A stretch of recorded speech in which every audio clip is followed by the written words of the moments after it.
तो अभी हम जो पढ़ते हैं वो है हमारा मीनिंग ऑफ प्रॉफिट। प्रॉफिट का मीनिंग क्या है, ठीक है। प्रॉफिट क्या होता है, तो profit refers to the excess of receipt from the sale of good over the expenditure incurred on producing them.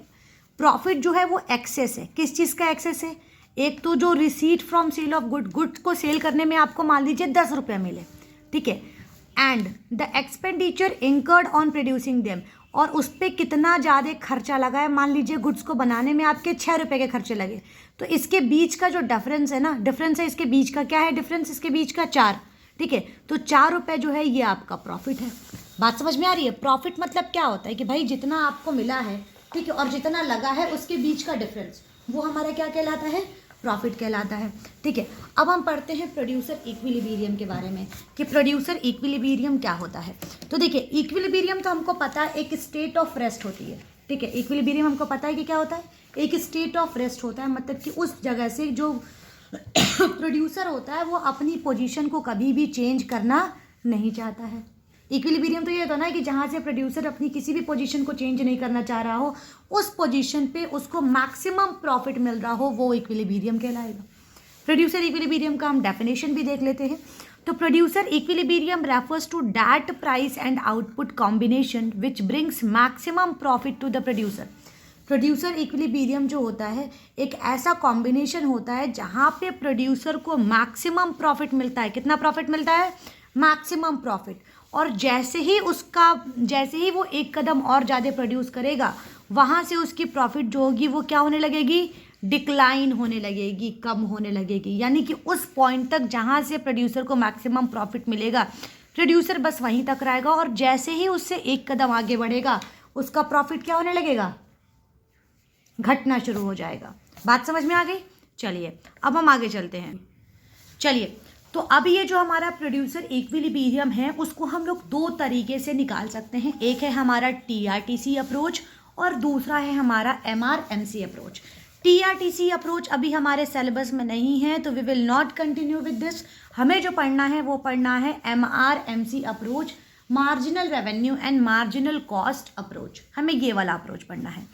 अब इस अप्रोच के अंदर भी हमें जो इक्विलिब्रियम पढ़ना है वो 2 सिचुएशंस के बारे में पढ़नी है, 2 तरीके से पढ़नी है। एक है हमारा व्हेन प्राइस रिमेन्स कांस्टेंट और दूसरा है when price falls with rise in output. 2 तरीके से हमने इक्विलिब्रियम जो है वो पढ़नी है।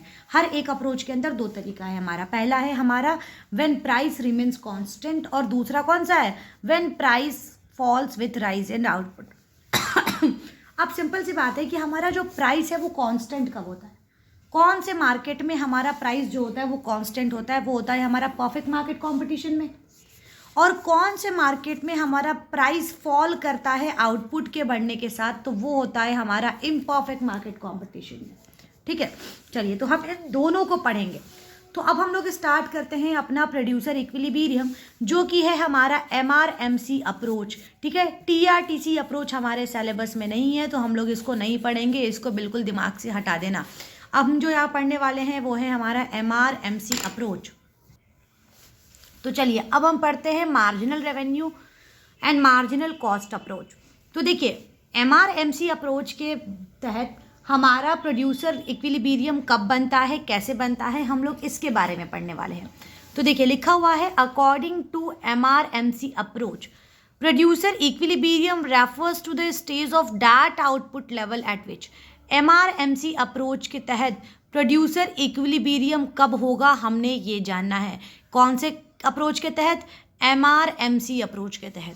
तो देखिए MRMC अप्रोच के तहत प्रोड्यूसर इक्विलिब्रियम हमारा कब होगा, जब हमारा marginal MR equals to MC होगा। सबसे पहले तो हमारा मार्जिनल कॉस्ट इक्वल्स टू क्या होना चाहिए, मार्जिनल रेवेन्यू होना चाहिए। और जैसे ही हमारा marginal cost equals to marginal revenue होगा, वैसे ही उसके तुरंत बाद हमारा मार्जिनल कॉस्ट जो होगा इज ग्रेटर देन MR। ध्यान दीजिएगा, जे after MC equals to MR, मतलब जैसे ही हमारा marginal cost equals to marginal revenue होगा, उसके बाद हमारा मार्जिनल कॉस्ट को तुरंत बढ़ जाना चाहिए, मार्जिनल कॉस्ट हमारा कम नहीं रहना चाहिए। बात समझ में आ रही है। यानी कि 2 कंडीशंस हैं हमारे MRMC अप्रोच के तहत इक्विलिब्रियम पे जाने के। पहला कंडीशन है कि हमको MR इक्वल्स टू MC होना चाहिए, ठीक है, marginal revenue equals to marginal cost होनी चाहिए। दूसरा जैसे ही हमारा marginal revenue equals to marginal cost होगा, तुरंत बाद हमारा मार्जिनल कॉस्ट बढ़ जाना चाहिए। क्लियर? मार्जिनल कॉस्ट तुरंत बढ़ जाना चाहिए, वो रेवेन्यू से ज़्यादा हो जाना चाहिए। मार्जिनल कॉस्ट तुरंत बढ़ के रेवेन्यू से ज़्यादा हो जाना चाहिए, तभी हमारा इक्विलिब्रियम होगा। दो कंडीशंस बिल्कुल याद होने चाहिए। ठीक है, अब देखिए लिखा हुआ है कि both the conditions are needed for producer equilibrium. ये जो दोनों कंडीशंस हैं वो हमारे प्रोड्यूसर इक्विलिब्रियम के लिए काफ़ी ज़्यादा इंपॉर्टेंट है। पहला कंडीशन है हमारा कि M C is equals to M R, जहाँ पे marginal revenue is equals to marginal cost होगा, वहाँ पे हमारा इक्विलिब्रियम होगा। ये हम सभी को मालूम है। यानी एक प्रोडक्ट को बनाने में जितना कॉस्ट लगा है इज इक्वल्स टू एक एक्स्ट्रा प्रोडक्ट को बेचने में जो हमको पैसा मिल रहा है। जब दोनों बराबर होंगे तो वहाँ पे हमारा प्रोड्यूसर इक्विलिब्रियम हो जाएगा। क्लियर? दूसरा इसको पढ़ लेते हैं जरा सा। We know that M R is the addition to T R from sale of one और मोर यूनिट ऑफ आउटपुट। हमें तो ये एम आर का डेफिनेशन दे दिया है कि एम आर जो है वो क्या है, टी आर का एडिशन है। ठीक है, M C is the addition to T C for increasing production by one unit. और एम सी क्या है, जैसे ही हम लोग एक एक्स्ट्रा यूनिट का प्रोडक्शन करते हैं तो टोटल कॉस्ट में जो इंक्रीमेंट होता है वो मार्जिनल कॉस्ट कहलाता है। Every producer aims to maximize the total profit. हर एक प्रोड्यूसर का जो एम होता है वो टोटल प्रॉफिट को मैक्सिमाइज करने का एम होता है। ठीक है, for this a firm compare its M R with its M C. तो इसकी वजह से जो एक कंपनी होती है वो अपने मार्जिनल रेवेन्यू को किससे कंपेयर करती है, मार्जिनल कॉस्ट से। Profit will increase as long as M R exceeds M C and profit will fall if M R is less than M C. कह रहा है कि प्रॉफिट तब तक बना रहेगा जब तक हमारा मार्जिनल रेवेन्यू जो है वो मार्जिनल कॉस्ट से ज़्यादा है। प्रोड्यूसर तब तक प्रॉफिट कमाएगा जब तक रेवेन्यू ज़्यादा कमाएगा और कॉस्ट कम लगेगा। प्रॉफिट कमाना कब बंद कर देगा, जब एम आर जो होगा वो एम सी, मार्जिनल रेवेन्यू जो होगा वो मार्जिनल कॉस्ट से कम हो जाएगा। Clear? So equilibrium is not achieved when MC is less then AR, as it is possible to add to profit by producing more. Producer is also not in equilibrium when MC is greater than AR, क्योंकि because benefit is less than cost, यहाँ पे benefit जो है वो कम है, cost ज़्यादा है। It means the firm will be at equilibrium when MC is equals to MR। तो पहला वाला तो कंडीशन फुलफिल हो गया कि क्यों भैया हमारा marginal cost is equals to marginal revenue होता है, ये तो हम लोगों ने पढ़ लिया। अब दूसरा, अब क्यों जो हमारा मार्जिनल कॉस्ट है वो बड़ा होना चाहिए। जैसे ही ये दोनों बराबर होंगे उसके तुरंत बाद मार्जिनल कॉस्ट को बड़ा हो जाना चाहिए मार्जिनल रेवेन्यू से। बात समझ में आ रही है, क्यों होना चाहिए ऐसा? तो marginal cost is equals to M R is a necessary condition. ये तो कंडीशन फुलफिल है, ये तो कंडीशन है, ये पहली वाली कंडीशन है। लेकिन बोल रहा है कि पहली वाली कंडीशन जैसे ही फुलफिल होगी ना उसके तुरंत बाद हमारा कॉस्ट जो है वो बढ़ जाना चाहिए। ठीक है, क्यों? But not sufficient enough to ensure equilibrium. लेकिन हो सकता है कि ग्राफ में कई बार M C equals to M R हो जाए। तो अब हम कैसे डिसाइड करेंगे कि कौन सा पॉइंट हमारा इक्विलिब्रियम है? तो इसके लिए क्या करना पड़ेगा? It is because M C equals to M R में occur at more than one level of output. हो सकता है। However, out of these, only that output level is the equilibrium output when MC becomes greater than MR after the equilibrium। सिर्फ वही equilibrium point होगा जिसके तुरंत बाद marginal cost जो होगा वो ज़्यादा हो जाएगा। क्लियर? बात समझ में आ रही है? चलिए, तो ये तो हमारे दोनों कंडीशंस हो गए। ठीक है, अब हम यहाँ पे देखेंगे कि हमारा इक्विलिब्रियम पे कब होगा। अब हम ग्राफ के साथ टेबल भी देखेंगे, लेकिन ध्यान दीजिएगा हम दो कंडीशंस में देखेंगे, व्हेन प्राइस इज कांस्टेंट और दूसरा when price falls with rise in output. दो तरीके हैं हमारे। तो चलिए अब हम देखते हैं कि हमारा टेबल और हमारा ग्राफ। चलिए तो अब हम पढ़ते हैं producer equilibrium when price remains constant. जब प्राइस कांस्टेंट होता है तो उस समय हमारा प्रोड्यूसर इक्विलिब्रियम कैसा होता है, क्या होता है, इसके बारे में बात करते हैं। ठीक है, तो यहाँ पे आपको दिख रहा होगा आउटपुट 1 2 3 4 5 6। ठीक है, इसको आप लोग डायरेक्टली पढ़ लीजिएगा। हमारे पास इसमें वही बताया है कि दो ही अप्रोच हैं जिस तरीके से जो है, चाहे वो प्राइस रिमेन्स कांस्टेंट हो चाहे price falls with rise in output हो, दो ही हमारे पास तरीके हैं। एक है हमारा M R is equals to M C और दूसरा है M C is more than M R after M R is equals to M C. ठीक है, बात समझ में आ रही है? दो ही तरीका है हमारे पास। तो यहाँ पे हम टेबल देख सकते हैं, 1 2 3 4 5 6 आउटपुट है हमारा। प्राइस हमने बता दिया कि ये जो कंडीशन हम पढ़ रहे हैं वहाँ पे प्राइस कांस्टेंट रहेगी 12 12 12।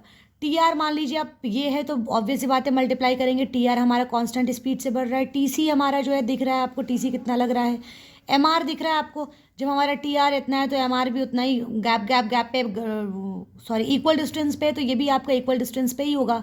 इसके साथ आपको एम सी दिख रहा है 13-12, मार्जिनल कॉस्ट एक पॉइंट पे घट रहा है, फिर बीच में थोड़ा सा कांस्टेंट, फिर बढ़ना शुरू हो जा रहा है।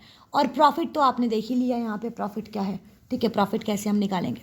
चलिए अब नाउ द क्वेश्चन इज कि हमारा प्रोड्यूसर इक्विलिब्रियम कहाँ पे होगा, किस पॉइंट पे होगा, ठीक है। चलिए अब जरा सा हम ग्राफ की तरफ चलते हैं और देखते हैं कि हमारा प्रोड्यूसर इक्विलिब्रियम किस पॉइंट पे होगा।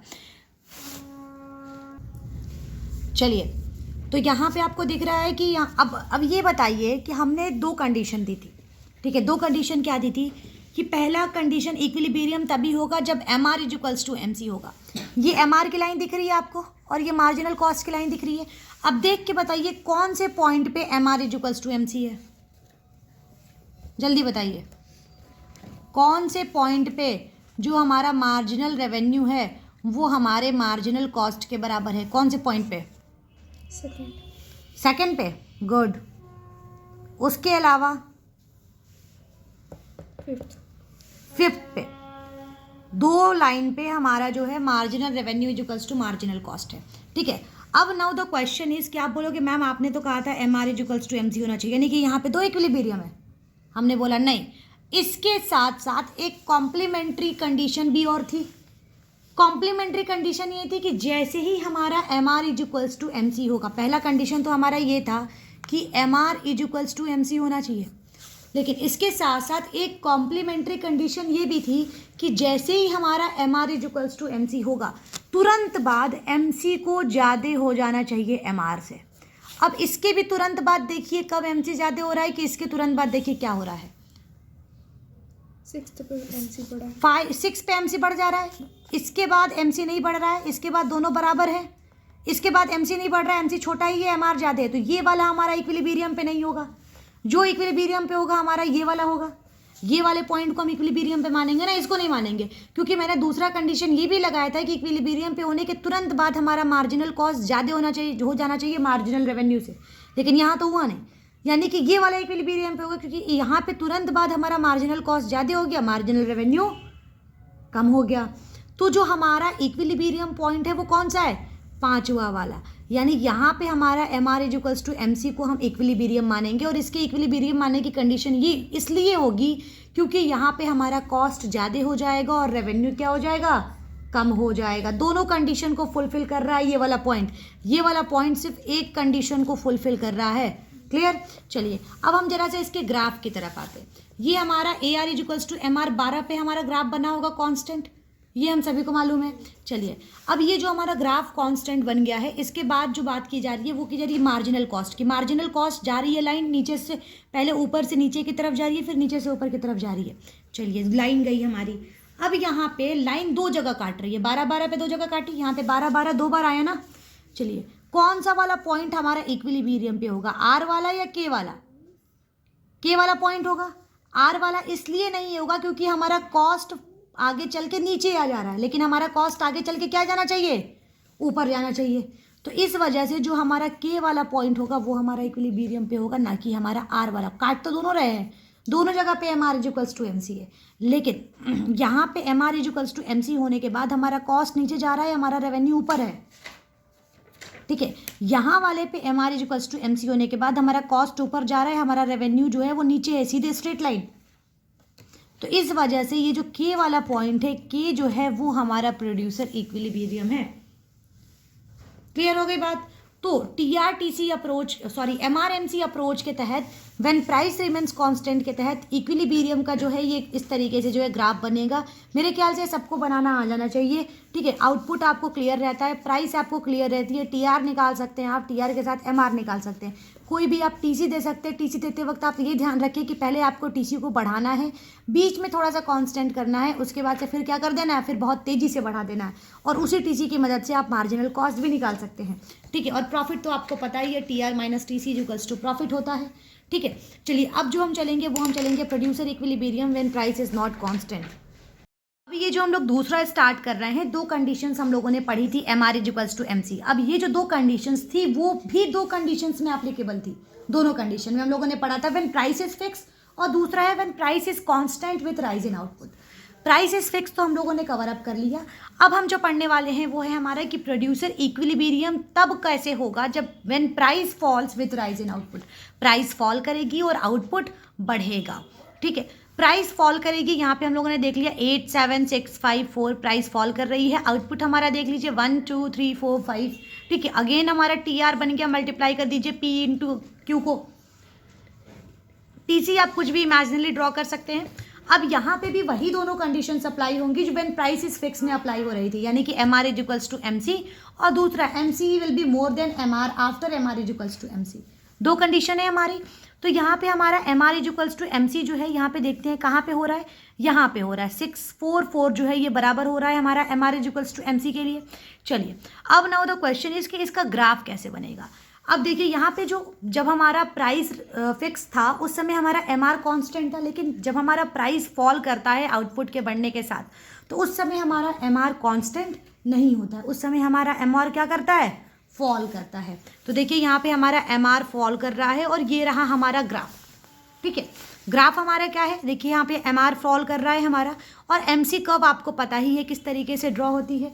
अगेन यहाँ बराबर है, कहाँ पे हमारा इक्विलिब्रियम होगा, यहाँ पे देखिए, यहाँ पे भी बराबर होने के बाद क्या हुआ, यहाँ पे हमारा मार्जिनल कॉस्ट गिरते हुए आ रहा है, तो यहाँ पे हमारा इक्विलिब्रियम नहीं होगा। यहाँ पे हमारा इक्विलिब्रियम होगा क्योंकि यहाँ पे तुरंत बाद हमारा मार्जिनल कॉस्ट जो हो रहा है वो ज़्यादा हो जा रहा है मार्जिनल रेवेन्यू से, तो दिस पॉइंट पे इक्विलिब्रियम होगा, ठीक है। इस वाले पॉइंट पे इक्विलिब्रियम नहीं होगा, आपने बस यही एक्सप्लेन करना है। ये रहा आपका प्रोड्यूसर इक्विलिब्रियम वाले चैप्टर का द एंड। अब हम लोग मिलेंगे अपने नेक्स्ट चैप्टर में, बस तब तक के लिए थैंक यू सो मच।